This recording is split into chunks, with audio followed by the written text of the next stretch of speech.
करीब 2 हफ्ते पहले बोकारो के पैंक नारायणपुर थाना इलाके में अब्दुल कलाम को पेड़ से बांधकर पीटा गया था, जिसके बाद में उसकी मौत हो गई। उस पर आदिवासी महिला से दुष्कर्म करने का प्रयास का आरोप था।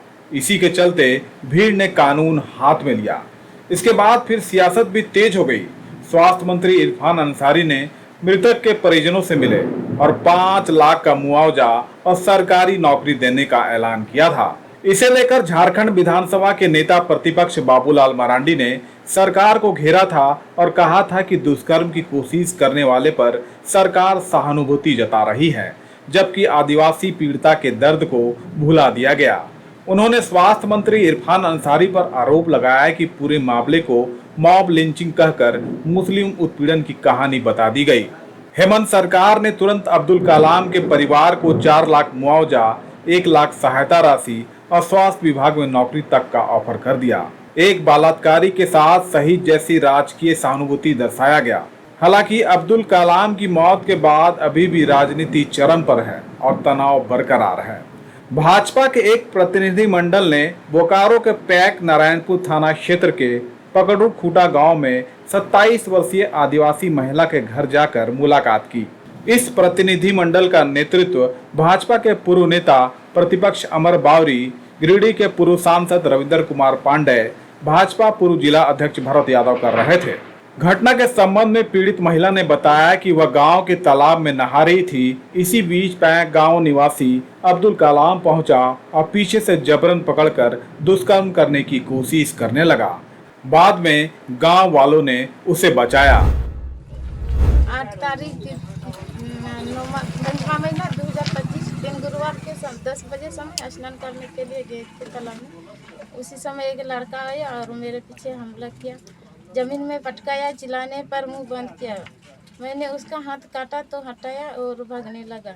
तभी ग्रामीण लोग आए और बचाए ये हमको और उनका बाइक हम लोग को पकड़ के लाए और वो भागने पर वो पकड़ लिए ग्रामीण लोग, मारपीट हुई और प्रशासन आए और उनको पकड़ के ले गए अस्पताल।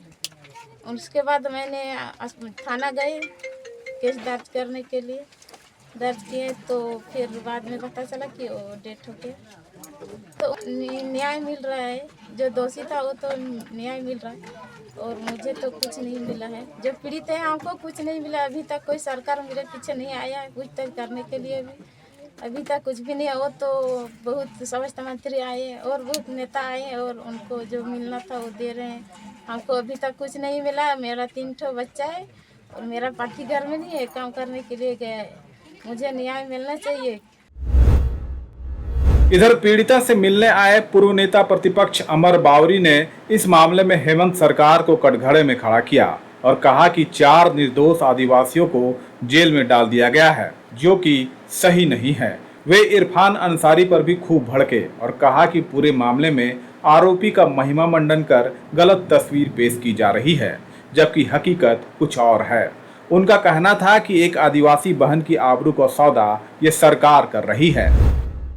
राज्य के एक मंत्री हैं इरफान अंसारी जी, वो आकर के इस पूरे मामले को गलत तरीके से व्याख्या दे रहे हैं। एक तरफ वो जहां आरोपी का महिमा मंडन कर रहे हैं, आरोपी के कृत्य को जहां वह अपने मंत्री होने के नाते, सरकार होने के नाते बचाव कर रहे हैं, वहीं दूसरी ओर उनको मुआवजा के नाम पर सरकारी पैसा, जो जनता का पैसा है, ऐसे दुष्कर्मी व्यक्ति को देने का कोशिश कर रहे हैं।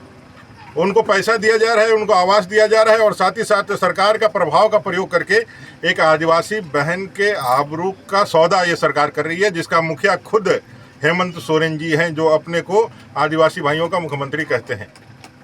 आज तक किसी ने इनको आकर के ये पूछने का साहस नहीं किया या इतना सहानुभूति नहीं दिखाया कि भाई आपके साथ क्या घटना हुआ, किस कारण से 8 तारीख की वो घटना हुई। कोई आके नहीं पूछ रहा है। सभी इनके चरित्र हनन, इस गांव के लोगों को दोषी बना करके इनको दबाने का प्रयास, इनका शोषण करने का प्रयास लगातार किया जा रहा है। भारतीय जनता पार्टी ऐसे किसी भी झारखंडी भाइयों को शोषित होने नहीं देगी। ऐसे किसी भी बहनों को इस तरह उसके इज्जत आबरू के साथ खेलने नहीं देगी और इसीलिए हम सब यहाँ आए हैं और आकर के इसको न्याय दिलाने के लिए जो इन्होंने गुहार लगाया है। यहाँ झारखंड में सरकार से भी बोला है और आयोग से भी, अनुसूचित जनजाति आयोग से भी जो उन्होंने गुहार लगा है। हम लोग पूरी कोशिश करेंगे कि इसकी जांच हो और सच्चाई सामने आए। इरफान अंसारी के कह देने से कोई दोषी और इरफान अंसारी के कह देने से कोई सच्चा ये नहीं हो सकता है। दुष्कर्मी होता है, वो चाहे किसी भी वर्ग का हो, किसी भी क्षेत्र का हो। और महिलाओं के साथ जो दुष्कर्म करने का कोशिश करता है वो राक्षस होता है और राक्षस का हमेशा वध किया जाता है। अब्दुल की मौत के बाद सरकार और विपक्ष आमने सामने हैं। हालांकि पीड़िता के बयान के बाद साफ हुआ कि आखिर उस दिन क्या हुआ था और पुलिस का रवैया इसे लेकर कैसा था और कैसे ग्रामीणों ने उसकी मदद की। अब देखना यही है कि इस मामले में आगे जांच के बाद क्या आता है, साथ ही इस पर सियासत आगे कैसे रहती है।